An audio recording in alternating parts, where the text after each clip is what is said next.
Hey guys, tonight we begin with the elegant, disciplined, and quietly dangerous world of feudal Japan, a place of honor and order where silence speaks louder than words, and breaking a rule could cost more than your pride. This is the land of cherry blossoms, tea ceremonies, and poetry so delicate it could break your heart, all built upon a system as rigid as the samurai's blade itself. So, before you get comfortable, take a second to like the video, but only if you genuinely enjoy stepping into these forgotten worlds. And let me know in the comments where you're tuning in from and what time it is for you right now. It's always fascinating to see where our little community of time travelers comes from. Now, dim the lights, maybe grab a blanket, or let the soft hum of your fan become the wind through a distant bamboo forest. Because in feudal Japan, you don't wake up and choose your destiny. It's already written, by birth, by blood, by ancestors who made the rules centuries before you ever took your first breath. Born into a samurai family, lucky you. Your life now belongs to discipline, duty, and 1,000 unspoken traditions. Born a peasant? Congratulations. Your story begins and ends in the rice fields, knee-deep in mud, beneath the same sunrise, bound by the same fate your parents faced. Now, imagine yourself standing at the edge of a quiet village, somewhere in the heart of feudal Japan. The air is cool, touched by the faint scent of damp earth and smoke from distant cooking fires. A low mist drapes over the rice paddies, catching the first gray light of morning. Somewhere far away, a rooster calls, the sound soft, yet in the stillness, it seems to echo forever. In this moment, time feels slow. Centuries melt away, and the world of Japan's distant past begins to breathe again. This isn't the Japan of movies or legends, not the flashing swords or heroic duels. This is the quiet, enduring Japan that existed beneath it all, a place of rhythm, repetition, and reverence. A land of beauty, yes, but also of endless labor, where honor was a burden and peace was earned, not given. Tonight, you'll wander through that forgotten world. You'll feel the soft rain on thatched roofs, hear the faint creak of ox carts in muddy lanes, and catch glimpses of samurai armor glinting in temple light. So close your eyes. Let the hum of the past settle around you. Let's begin. The mist rises slowly over the rice paddies. Your feet sink into the cold mud, and the day hasn't even begun. The air smells of wet straw and smoke from last night's cooking fires. In the distance, you hear the creak of a wooden cart and the low murmur of voices. It's dawn in feudal Japan, and you are a peasant. Your life belongs not to you, but to your lord. Your fields, your tools, even your harvest. Everything is owed upward to the samurai who rule this land. You wake each morning before the sun, because every moment of daylight must be used. There is no rest except in sleep, and even that is brief. You live in a thatched hut with your family, walls made of woven reeds that do little to keep out the wind. When it rains, the roof leaks. When it's cold, you huddle together around a small fire, feeding it with twigs you've gathered from the edge of the forest. Breakfast is simple, often a bowl of millet or barley mixed with vegetables, if you're lucky. Rice is too valuable to eat often. That belongs to the tax collectors, who will come at harvest time to take their share. And their share is always more than you can spare. Your work is endless. Planting in the spring, weeding through summer, harvesting in autumn, repairing dikes and tools through winter. The seasons are not marked by holidays or travel, but by the rhythm of survival. When you fall ill, there are no doctors.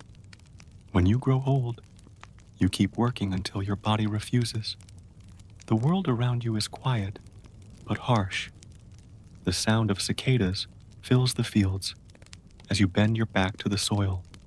Sometimes you pause and look toward the distant mountains, but even beauty feels far away, something belonging to nobles and poets, not to you. You live under constant fear of failure. If the harvest is poor, you starve. If the Lord demands more tax, you obey. If a samurai passes by, you bow deeply and avoid eye contact. Disrespect, even imagined, can be punished without question. A single wrong word could end your life. There is no escape, only endurance. And yet, there are small joys, festivals after harvest, when drums echo through the village and sake flows freely, children playing by the water's edge, chasing dragonflies, old songs sung beneath the stars, when the fields finally rest. In these moments, laughter returns, soft and brief, but real. You begin to understand why the people here value harmony and patience. They have no power to change their world, so they learn to move within it, quietly, gracefully, like water around a rock. Honor and obedience are not just virtues, they are survival. As night falls, the air cools again. You sit outside your hut, watching the glow of fireflies rise from the fields. Tomorrow will be the same. Another sunrise, another day of work, another quiet battle for existence. This is life for the peasant of feudal Japan. Hard, humble, and endlessly repetitive. A world where suffering is expected and peace is found not in comfort, but in acceptance. Winter grips the land. The snow lies deep around Edo, muffling every sound except the crunch of boots and the whisper of breath in the cold night. 47 men move silently through the streets. Each wears black robes, each carries a blade, and each knows this will be their final act. They were once samurai, proud retainers of Lord Asano, but Asano is dead, forced to commit seppuku after striking a corrupt court official named Kira. The law forbade revenge, yet honor demanded it.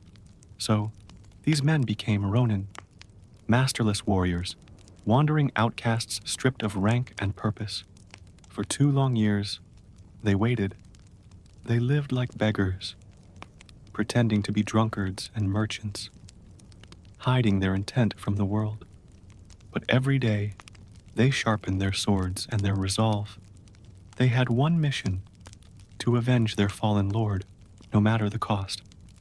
Now, under the pale light of dawn, they strike. They storm Kira's mansion, fighting with deadly precision.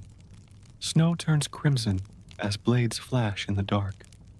Kira's guards fall one by one until silence returns. When it is done, Kira lies dead. Justice or vengeance, finally complete. The Ronin do not flee. They know the price of what they've done. They wash their blades, bow toward their lord's grave, and turn themselves in. The shogun praises their loyalty, but cannot ignore the law. They are ordered to die by their own hand. And so, 47 warriors kneel together, each facing the same destiny. Steel glints, breath stills, and one by one, they follow their master into death. Their story becomes legend, not of rebellion, but of devotion. In a world bound by duty and hierarchy, these men chose honor over life itself. Even today, their graves in Sengakuji Temple are covered with offerings, flowers, and incense. People come to whisper prayers for courage, loyalty, and justice. The Ronin are gone, but their spirit lingers. a reminder that in the silence of sacrifice, honor never truly dies. Imagine the early morning stillness of feudal Japan. The sky is gray with mist, and a samurai sits alone beneath a cherry tree, sharpening his blade. Each slow stroke of steel against stone is a meditation, not a threat. For him, the sword is not just a weapon, it is a reflection of the soul. This is the world of Bushido, the way of the warrior, a code not written in books, but carved into the hearts of those who lived by it. It demanded loyalty, courage, and self-discipline. But above all, it asked for harmony between life and death. The samurai learned early that honor was more valuable than breath itself. To live dishonorably was to lose everything. Even death, when faced with integrity, was seen as beautiful, a quiet end to a well-balanced life. Every act, from how they bowed to how they tied their armor, carried meaning. Even in battle, a samurai moved with calm precision. Victory wasn't measured by survival, but by how gracefully one met their duty. They trained from childhood, mastering not only the art of war, but poetry, calligraphy, and philosophy. A warrior was expected to fight fiercely, but also to think deeply, to balance strength with wisdom. Sometimes the code was merciless. A single mistake could bring shame not just upon the samurai, but upon his entire family. And when disgrace came, redemption often meant ending one's own life with dignity. Yet Bushido was not purely about death. It was about how to live with purpose, to rise with humility, to serve with devotion, to meet every challenge without complaint. Even centuries later, echoes of Bushido remain in the rhythm of Japanese life, in the bow before a match, in the quiet pride of craftsmanship, in the patient care given to even the smallest task. It is a reminder that discipline, loyalty, and respect can outlive the men who first practiced them. And though the age of the samurai has faded into legend, the calm strength of their code still whispers across time, steady, unbroken, eternal. Somewhere in the shadows of feudal Japan, beneath the glow of a half moon, a figure moves silently through the forest. Their steps make no sound, their presence almost a breath of wind. This is the world of the ninja, a world born from secrecy, necessity, and survival. Unlike the noble samurai, ninjas did not wear armor or banners. They lived unseen, blending into the villages and mountains. To many, they were ghosts, agents of stealth and illusion. But in truth, they were ordinary people, shaped by extraordinary times. Centuries ago, during endless wars between rival lords, some villages had to find new ways to survive. They couldn't fight openly against armies of trained samurai, so they turned to strategy, deception, and intelligence. Thus, the shinobi were born, not mystical assassins, but practical survivors. Their skills were not taught in grand temples, but passed quietly between generations, climbing walls with rope and hook, crossing rivers in silence, disguising themselves as monks or farmers. Each act was designed to protect, not glorify. They gathered information, sabotaged supply routes, and carried messages through dangerous territory. Over time, myth and fear grew around them. Stories claimed they could vanish into smoke or walk across water, but their true power lay in patience, observation, and the art of remaining unnoticed. They used distraction instead of confrontation, timing instead of force. Historical records of ninja life are rare because secrecy was their greatest defense. Scrolls found in remote temples and old family archives describe training that was less about weapons and more about the mind. How to anticipate a rival's next move. How to read the rhythm of silence before a strike. Even their weapons were humble and efficient. The short sword, the throwing star, the staff. Each tool was light, adaptable, and practical. They could turn farming tools into instruments of defense, proof of their resourcefulness in a violent world. While the samurai upheld honor through public duty, the ninja's strength was in quiet anonymity. They accepted being unseen, uncelebrated, even forgotten, because success meant no one ever knew they were there. And though centuries have passed, the idea of the ninja still captures our imagination, not because of their power, but because of their silence. They remind us that true strength often moves unseen, that wisdom can hide in shadows, and that sometimes the greatest warriors are the ones who leave no trace at all. High above the rice fields and rivers, the daimyo's castle stands like a quiet mountain of stone and wood. Its walls rise in graceful layers, each roof curved like the wings of a bird. From afar, it looks peaceful, but inside, every step, every word, every glance is measured. The daimyo was the lord of his domain, part ruler, part guardian, part prisoner of his own power. His life unfolded within walls that were both fortress and cage. Each morning began with ritual, servants sliding open screens, attendants dressing him in layered silk, guards standing in perfect silence outside his chambers. Beyond the private quarters lay corridors of soft tatami floors and painted screens that glowed in the filtered light. Every room told a story. The scent of incense, the quiet clink of porcelain, the subtle rhythm of sandals on polished wood. Conversations here were delicate dances. One wrong phrase could shift alliances. One bow too shallow could invite suspicion. The daimyo's court moved in constant balance between elegance and fear. There were poets, artists, and tea masters whose presence brought refinement to the halls. There were also advisors and spies, their smiles hiding careful calculation. Beauty and danger lived side by side. Tea ceremonies were moments of escape. A single bowl of matcha, shared between master and guest, each movement deliberate and slow. The whisking of the tea, the turn of the cup. Every gesture was an act of mindfulness in a world built on tension.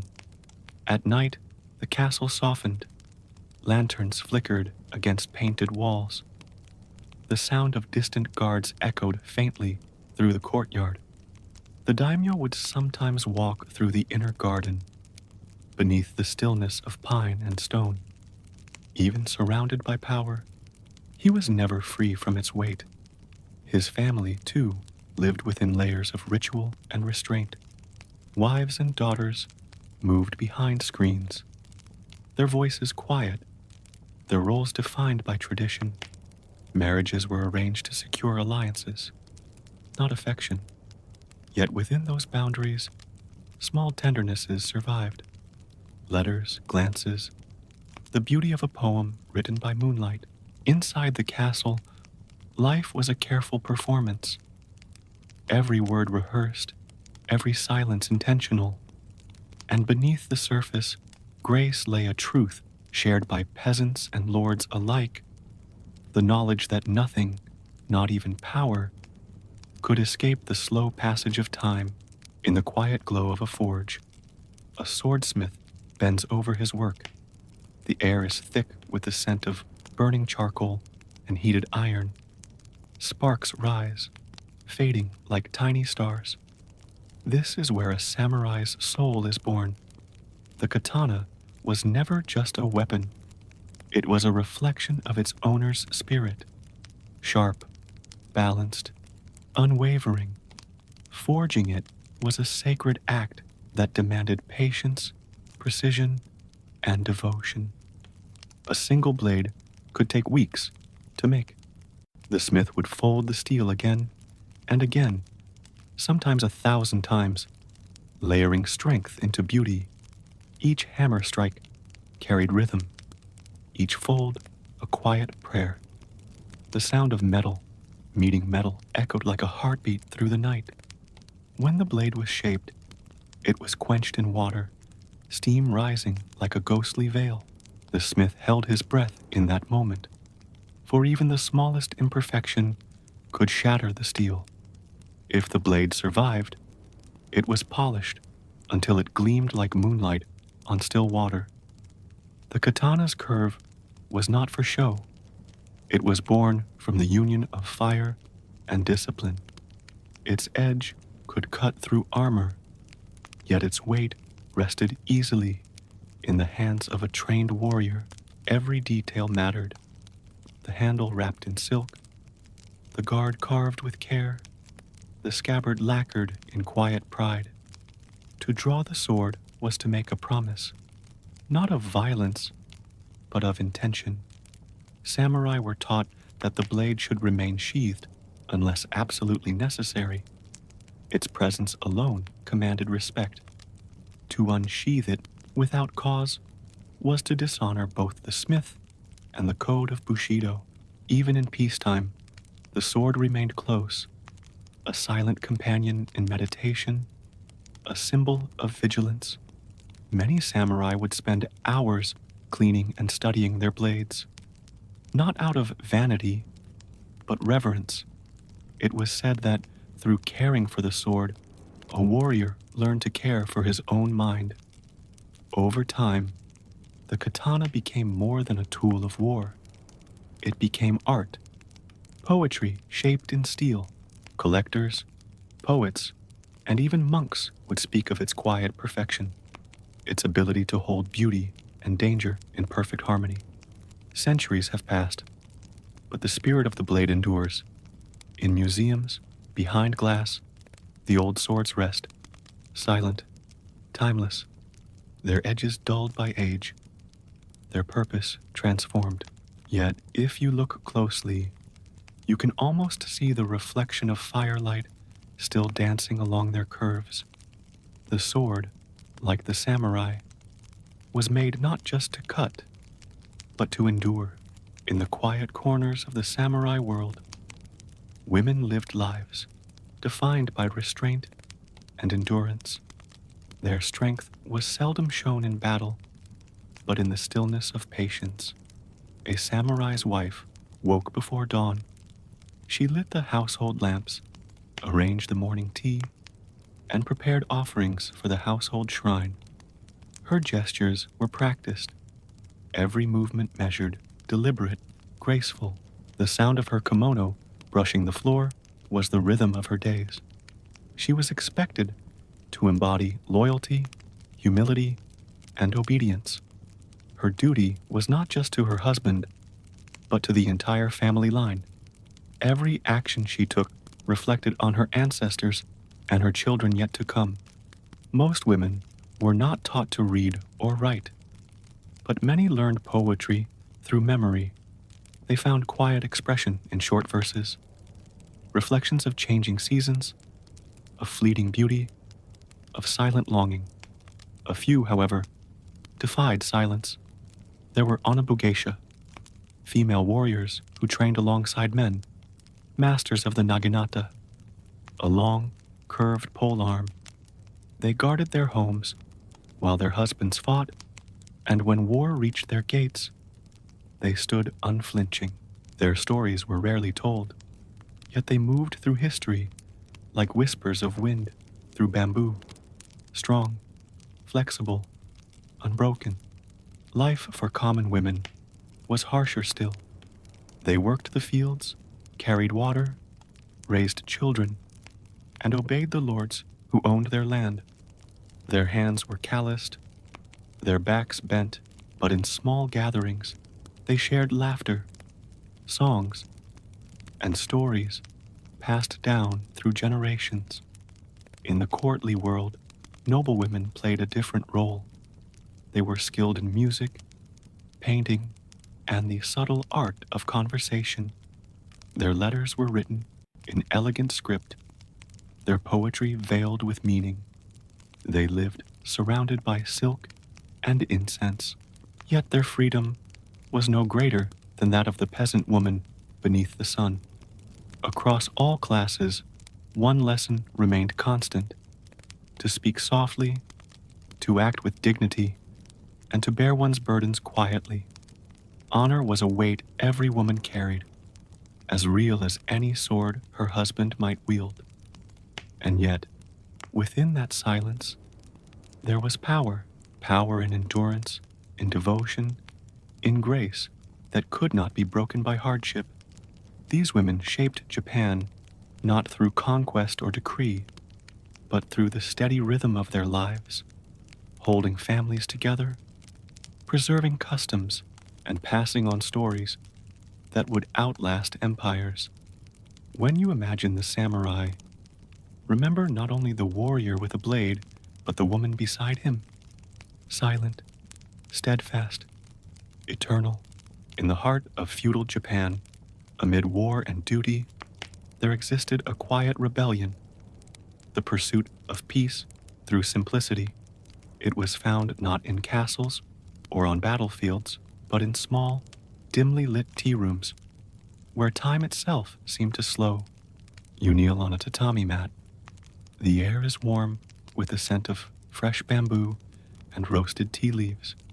Before you, a host moves with unhurried grace, preparing a bowl of matcha.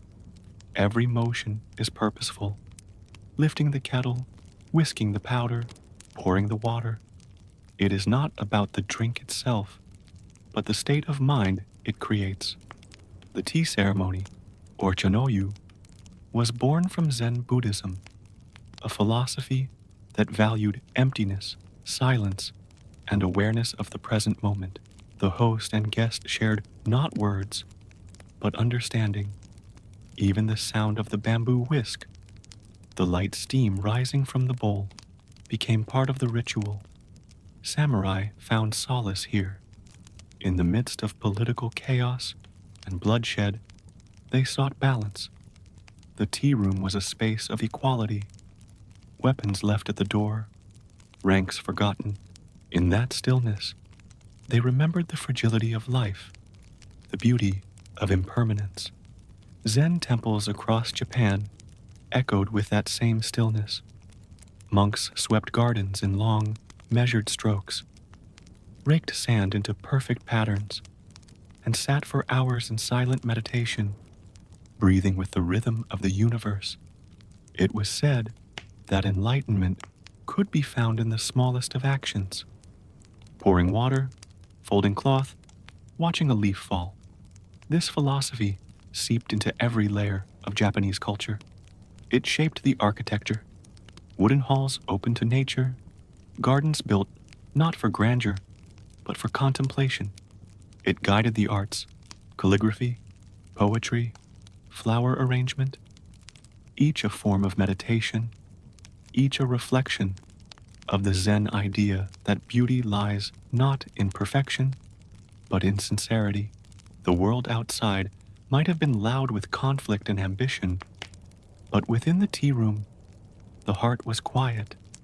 The sound of a single drop of water, the sight of steam swirling into the air, the soft sip shared between host and guest. These were reminders that peace could exist, even in a world built on discipline and duty.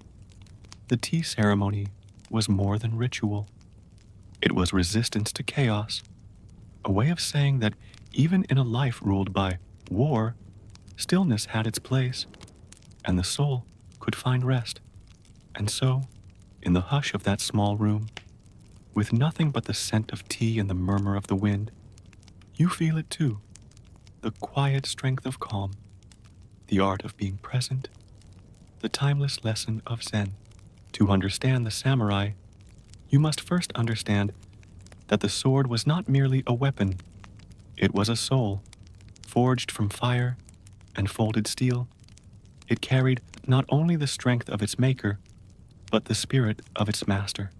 Every samurai believed his katana held a piece of his own essence. To lose it was shame. To draw it without reason was dishonor. The training began early. A boy would learn to bow before his sword before he could even lift it. He would spend hours polishing the blade until his reflection stared back, not as vanity, but as meditation. Each stroke of the cloth, each slow motion of care, reminded him of the discipline that shaped his life. But the sword was more than technique. It was philosophy, the embodiment of Bushido, the way of the warrior, honor, loyalty, courage, respect, sincerity. These were not words to recite, but rules to live by.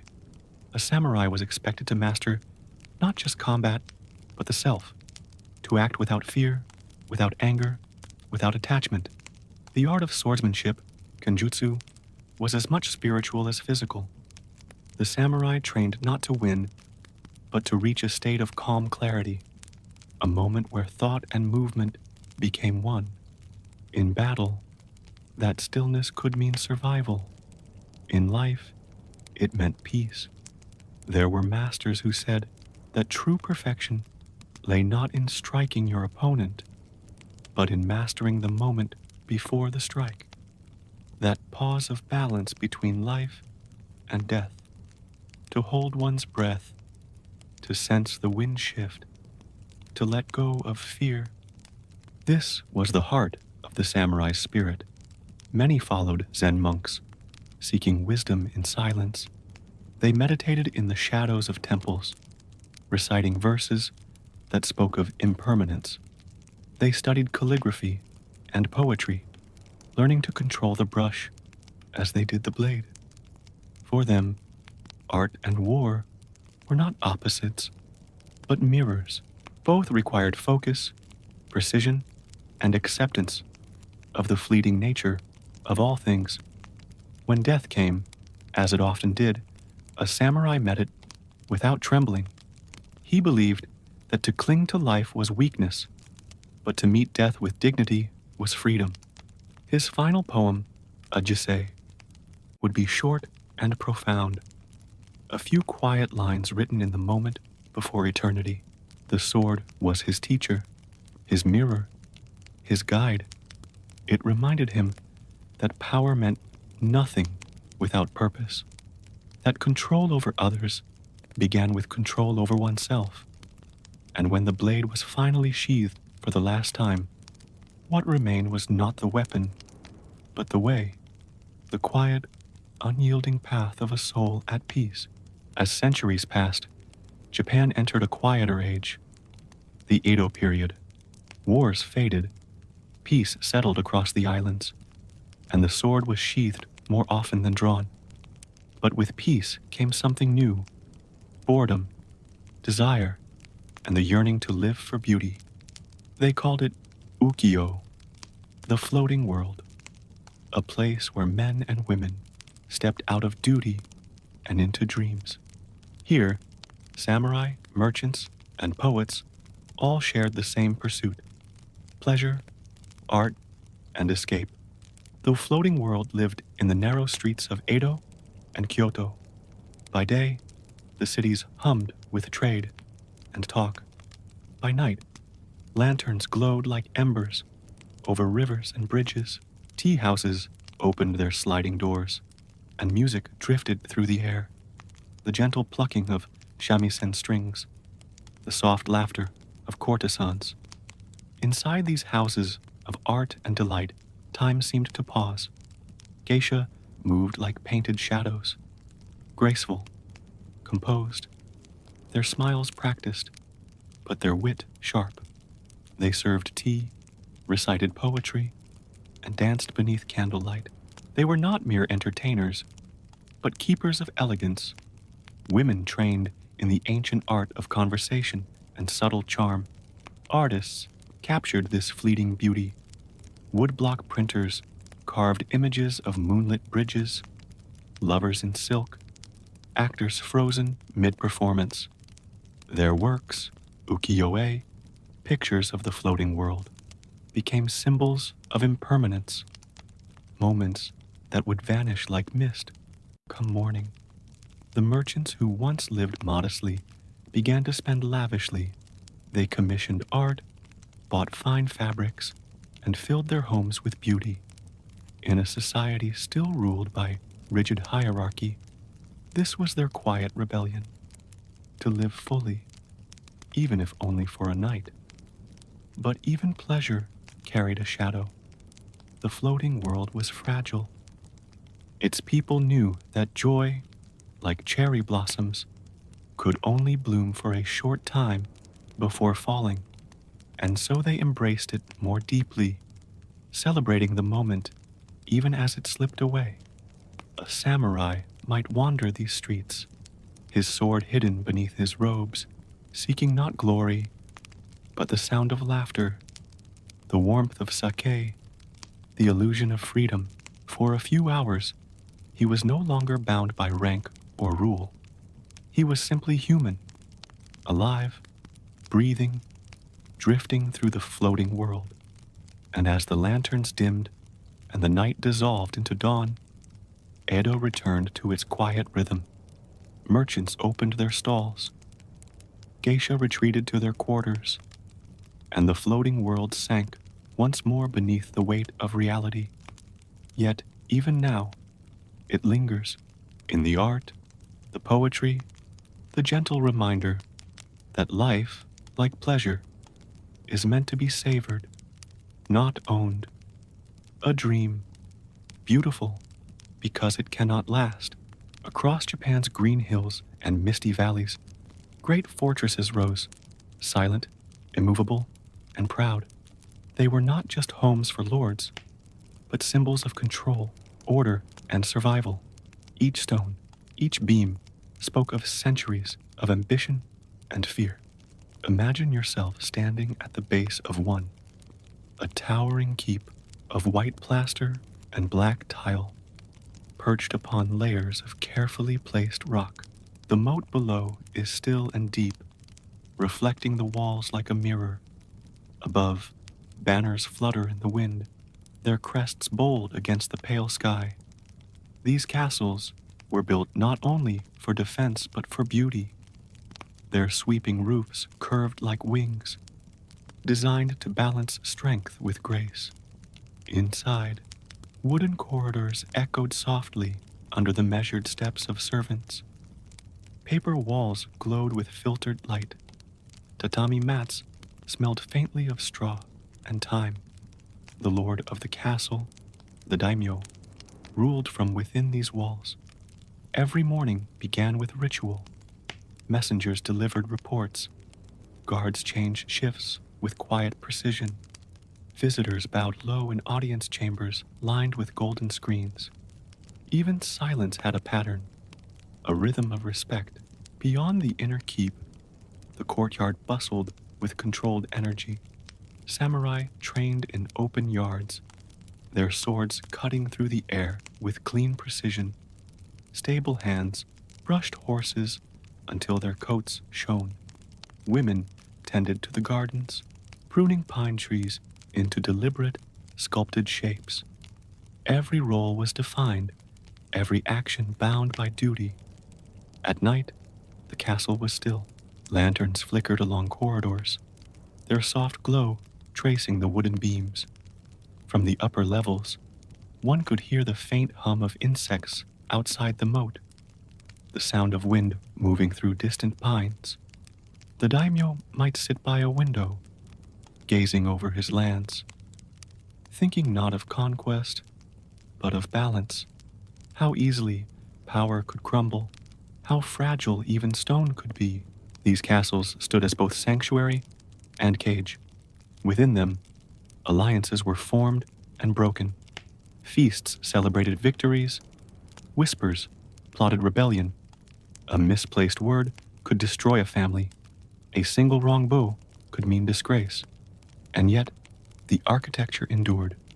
Centuries later, when wars faded and peace returned, many of these fortresses still stood, their moats filled with lotus flowers instead of soldiers, their watchtowers home to doves rather than archers. They remain as monuments to a vanished order where silence spoke louder than war, and the walls themselves remembered everything. In the stillness of the mountains, far from the noise of courts and battlefields, monks trained in silence. Their temples clung to cliffs and forests where mist hung like breath over stone paths. Here, the clash of swords met the calm of prayer, a paradox that shaped Japan's soul. These were not ordinary monks. They rose before dawn, meditating as the world was still half asleep, their minds sharpened through discipline, their hearts steady by faith. To them, enlightenment was not escape, it was control. Control of body, control of spirit, control of fear. In their world, the sword was not just a weapon, it was a teacher. Each swing demanded presence. Each breath required balance. A single mistake revealed the weakness within. The monks learned that to master combat, one must first master the self. Some became warrior monks, the Sohei. They guarded temples, defended sacred lands, and sometimes marched beside samurai. But unlike the lords they aided, their loyalty was to something higher, to peace, to order, to a way of life bound by ritual and restraint.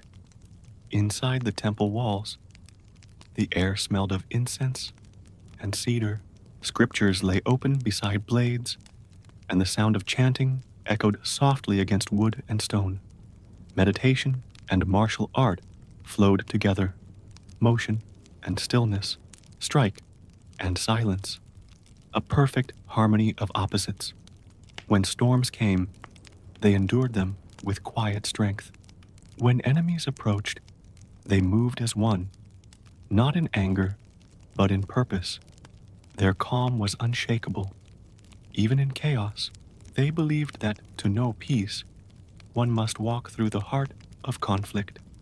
In time, many samurai came to study under these monks. They sought not only to perfect their swordsmanship, but to understand the deeper path behind it, the path that taught humility over pride and control over rage. And so, the monk and the sword became symbols of the same truth, that strength without wisdom is destruction, but strength with balance becomes peace. Behind the sliding paper doors and soft glow of lantern light, women of feudal Japan lived lives both quiet and powerful. Their presence rarely filled the chronicles of war or politics, yet their influence shaped the rhythm of every household, every lineage, every whispered decision. Imagine a samurai home at dusk, the air still, the world outside tense with duty and hierarchy. Inside, women moved with precision and grace, their gestures as controlled as a warrior's stance. They were mothers, wives, poets, and keepers of order. Their beauty was admired, yes, but it was their discipline, their silent endurance, that truly defined them. For many, life began with expectation. From a young age, a girl learned to bow correctly, to speak softly, to serve tea with elegance. She was trained not only in etiquette, but in awareness, the subtle reading of moods, the delicate balance between obedience and quiet influence. Her world revolved around her family's honor, her husband's reputation, her children's future. But not all women remained hidden. Some became onabugeisha, female warriors who trained beside men. They wielded the naginata, a long curved blade with fierce skill. In times of invasion or rebellion, they defended their homes and lands, their armor glinting beneath the same sun that shone on samurai. They were strength in silk, fire wrapped in patience. Others found power through intellect and art. Poets composed verses of fleeting beauty, haiku that captured entire worlds in a few breath-like lines. Calligraphers turned words into devotion, their brushstrokes revealing discipline as deep as any sword form. And in the courts of Kyoto, noblewomen became masters of diplomacy, guiding lords and heirs with calm advice delivered behind folding fans. Life for women in feudal Japan was rarely easy. Their choices were limited, their freedoms bound by rules they did not write. Yet within those confines, they built worlds of quiet resilience. They passed down stories, songs, and teachings, threads of wisdom woven through generations. Even now, their presence lingers in the art, the poetry, the gentle customs of Japan. They remind us that power often hides in silence, that grace can be a form of rebellion, and that behind every warrior's legacy, there is often a woman who shaped it from behind the screen. In Japan, time was not just measured by calendars or festivals. It was felt through nature. The changing seasons shaped the rhythm of existence, touching every meal, every ritual, every thought. To live in Japan was to live in harmony with the earth's breath, to notice the subtle shift of wind, the bloom of a plum blossom, the sound of a distant frog after rain. Spring arrived like a sigh of relief. After the harsh chill of winter, the first blush of cherry blossoms covered the land in delicate pink clouds. For a few brief days, villages paused. People gathered beneath the trees, shared rice wine, and watched petals drift like snow. This was Hanami, the flower viewing, a celebration not just of beauty, but of impermanence. Each falling petal reminded them that life, too, was fleeting, and that was what made it precious. Then came summer, humid, buzzing, alive. Fields shimmered with heat, and the air filled with the cries of cicadas. Farmers toiled from sunrise to sunset, their feet sinking into the wet soil of the paddies. Evenings brought soft lantern light and the smell of grilled fish drifting through wooden streets. Children chased fireflies, their laughter mingling with the deep hum of frogs and the rhythmic creak of water wheels. Autumn followed, quiet and thoughtful. Golden fields bowed heavy with rice, ready for harvest. Maple trees blazed in red and gold, their reflection rippling in temple ponds. For many, this was the most sacred time, a moment of gratitude. Offerings were placed at shrines. Prayers whispered for another year of good fortune. It was a season of endings that somehow felt full, and then winter descended. The world slowed. Snow gathered softly on tiled rooftops and the bare branches of plum trees. Inside homes, warmth came from small fires and shared meals, steaming bowls of soup, cups of green tea, the quiet crackle of wood. In the stillness, people reflected on the year gone by, waiting for the return of spring's first bloom. The Japanese saw nature not as something separate from life, but as life itself. Each season carried lessons, renewal, perseverance, gratitude, and peace. And in their calm acceptance of change, they found balance, a harmony that still hums gently beneath the country's modern surface today. Zen was never something to be understood. It was something to be felt. It lived in the pauses, between words, in the space between breaths, in the quiet awareness of the present moment. To follow Zen was to let go of desire, of noise, of the endless need to control. In small temples, tucked among bamboo groves. Monks practiced this art of simplicity. Their days were marked not by ambition, but by routine, sweeping, meditating, tending the garden. Each task was done with full attention, no matter how ordinary. Even boiling water for tea became an act of devotion. The sound of the kettle, the rising steam, the soft motion of pouring, all pieces of a greater calm. Zen masters taught that enlightenment could be found in the smallest things, a leaf falling from a branch, the echo of footsteps on wooden floors, the scent of incense fading into air. To be awake, truly awake, was to notice, without judgment, without grasping. Many samurai embraced these teachings. In battle, Zen taught them clarity. In peace, it taught them humility. They learned to move without thought, to act without hesitation. The body and spirit united in perfect awareness. It was this quiet mind that made them dangerous, but also deeply human. In art, Zen took the shape of simplicity. A single brush stroke on rice paper could say more than 1,000 words. A rock garden, empty, spare, deliberate, could hold the vastness of the sea. Beauty was not in what was added, but in what was left untouched. The empty space was as important as the form itself. Zen whispered that life was fleeting, yet complete in each moment. It asked nothing more than presence, to breathe, to be, to exist in the now.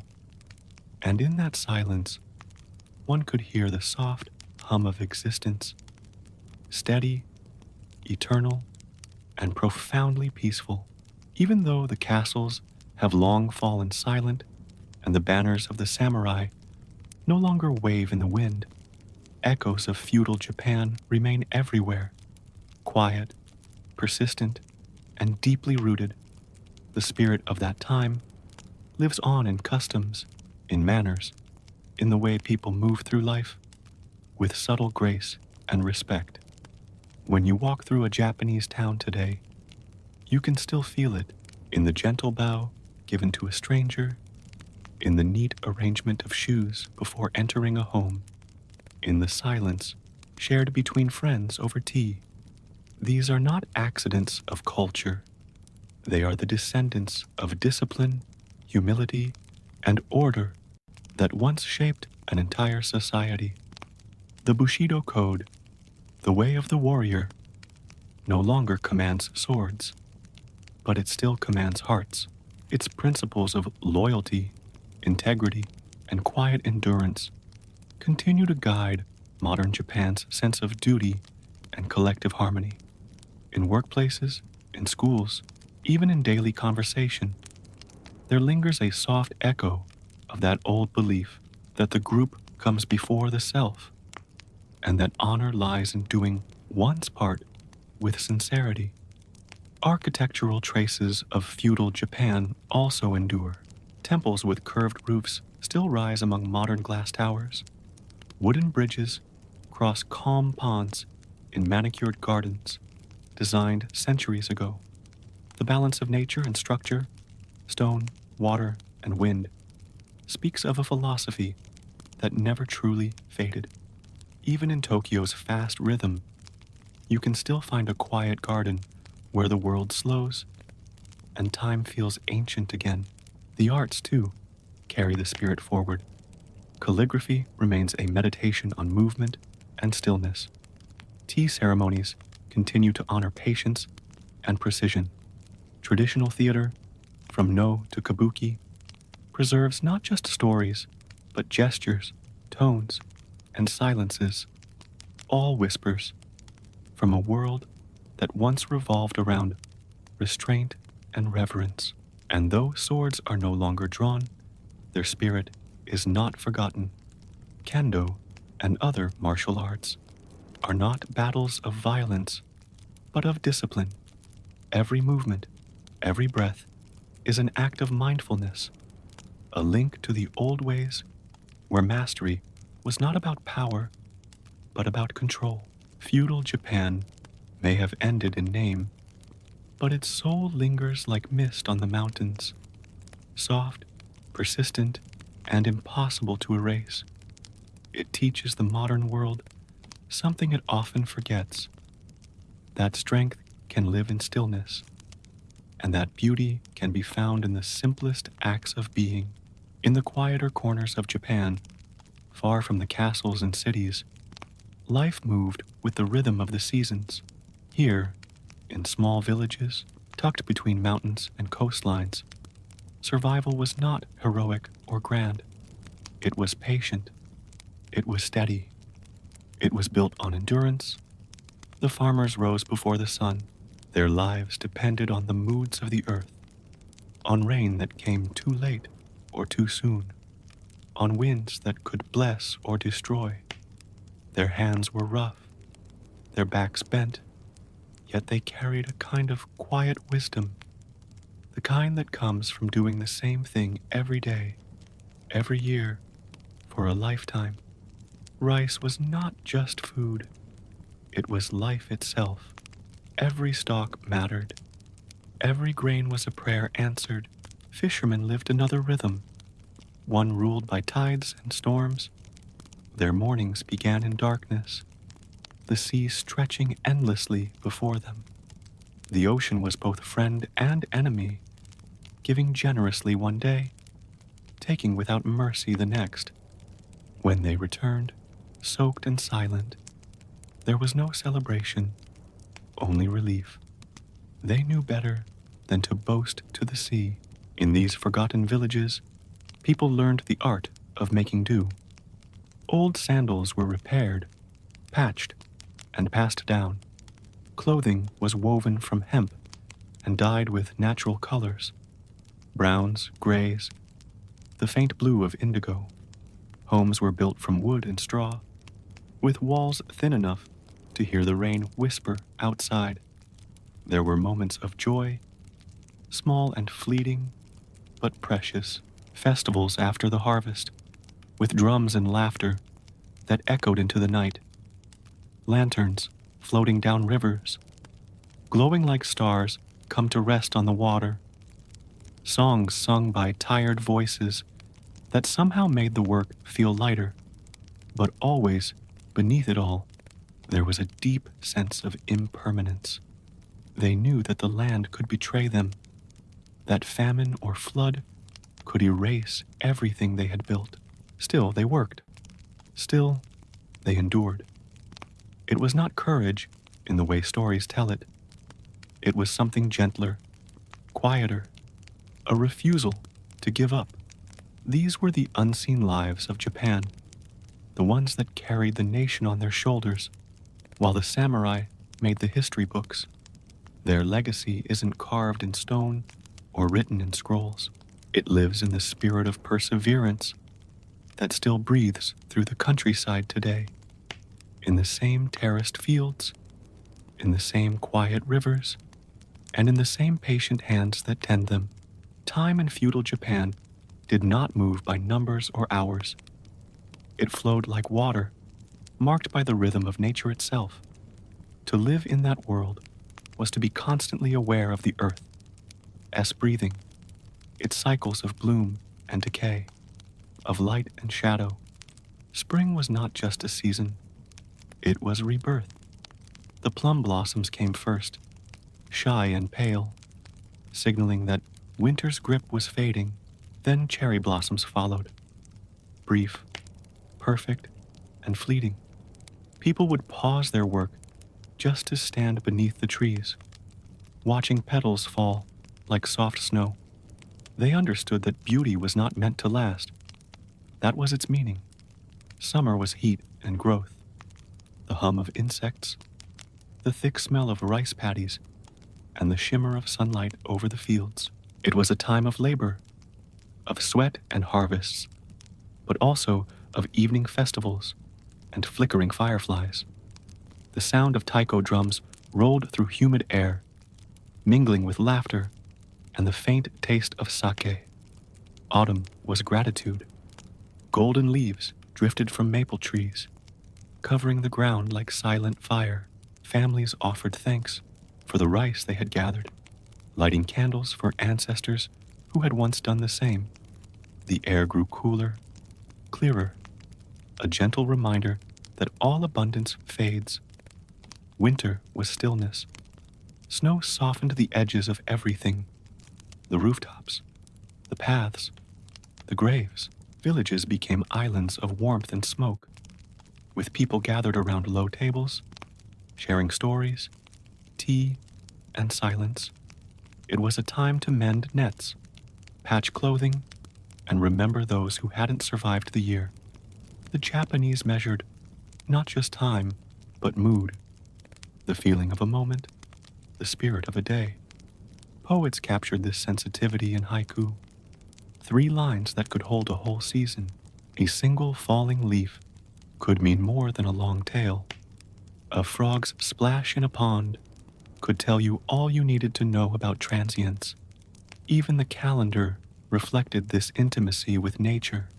Instead of rigid dates, time was divided into micro-seasons, short periods marked by tiny changes, like the first song of the bush warbler, or dew glistens on grass.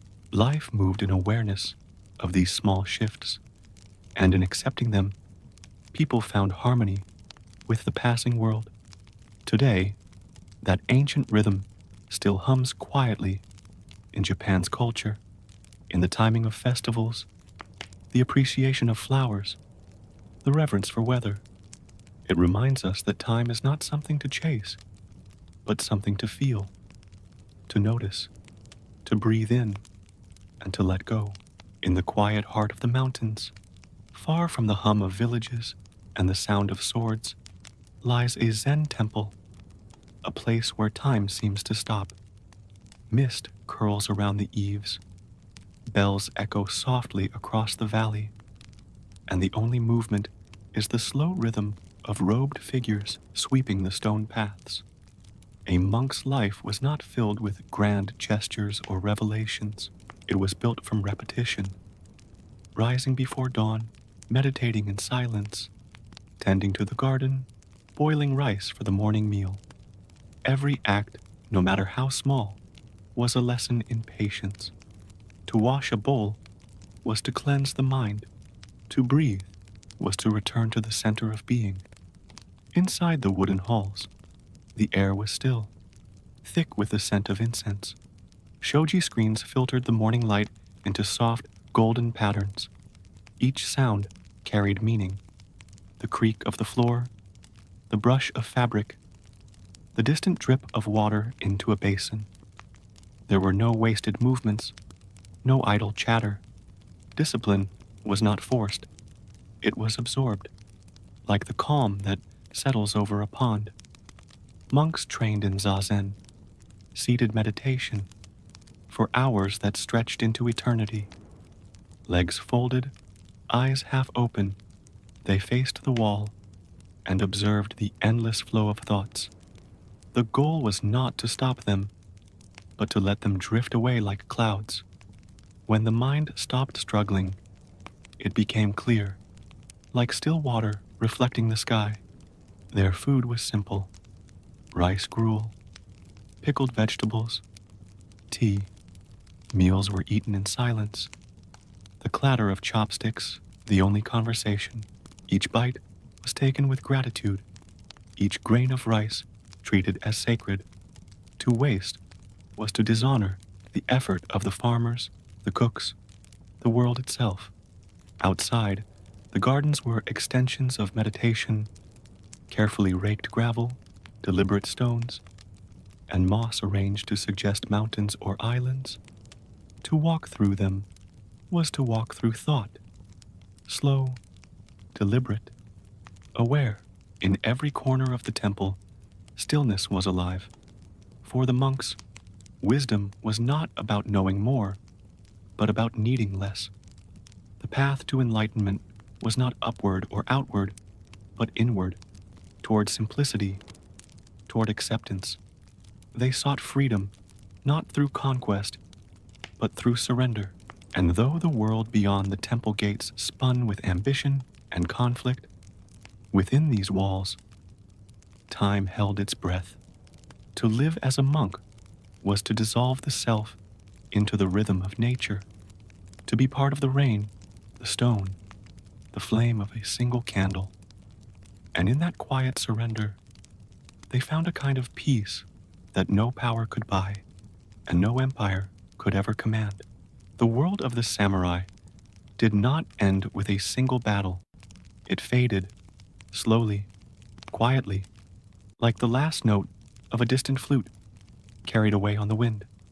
For centuries, the samurai had stood as the backbone of Japan's order.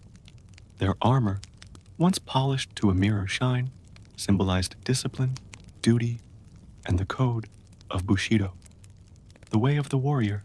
But even the strongest traditions cannot stand untouched against the tide of change. By the mid-19th century, Japan was no longer the isolated land of shoguns and feudal lords. The black ships of the West arrived, their steam engines churning the water, their cannons gleaming in the mist. Trade, industry, and foreign influence seeped into a world built on silence and swordsmanship. And with it came the slow unraveling of the old ways. The Meiji Restoration began in 1868, and with it, the dawn of a new Japan. The emperor's rule was restored, the shogunate dissolved, feudal domains were dismantled, and the samurai class, once the ruling elite, found themselves without purpose. Their swords, once symbols of honor, became relics of a bygone age. The top knots were cut, the armor stored away, and the samurai were told to adapt to modern life. Some tried. They became teachers, soldiers in the new imperial army, or bureaucrats in the government. But others resisted. For them, a world without Bushido was a world without meaning. They rebelled, most famously in the Satsuma Rebellion of 1877, led by Saigo Takamori, often called the last true samurai. It was a tragic struggle, men of sword and spirit against guns and modern machines. When the smoke cleared, the rebellion was crushed, and with it, the era of the samurai came to its quiet, inevitable end. Yet, even in defeat, their legacy endured. Bushido, the code of loyalty, honor, and self-discipline, seeped into the soul of Japan. It shaped its soldiers, its workers, its artists. It became a whisper carried through generations that true strength lies not in victory, but in integrity. Today, the samurai live on, not in armor or swordplay, but in ideals, in the precision of a craftsman, in the quiet resolve of someone facing hardship, in the grace of a bow, the patience of a tea master, the stillness of meditation. The echo of the sword is faint now, but it still lingers, not as a call to battle, but as a reminder that even when worlds change and empires fall, the essence of discipline, respect, and calm endures. Like the fading ring of steel, it hums softly in the distance, eternal, serene, and unbroken. Now, the story fades into silence. The rice paddies are still, the lanterns have burned low, and the last echo of the sword has dissolved into the night air. Feudal Japan drifts away, not lost, but resting, like a dream that still hums beneath the surface of time. You've walked through muddy fields with peasants and stood in candlelit castles beside lords. You've felt the discipline of the samurai, the peace of the monk, and the stillness of Zen. Each life, no matter how different, shared one truth, that everything changes. Empires rise, blossoms fall, and even the sharpest blade dulls with time. Yet in those changes lies beauty. The rhythm of life continues, gentle, patient, eternal. It reminds you that, like those who came before, you are part of this same endless flow. You breathe the same air, watch the same moon, hear the same rain. The samurai's world may be gone, but its spirit lingers in quiet strength, in graceful simplicity, in the art of finding peace, even amid duty and loss. And now, as you rest, that same stillness wraps around you. The noise of the world grows distant. The light fades, slow and soft. You are safe, calm, and timeless, drifting between history and sleep. Let the past rest now. Let the mind grow still.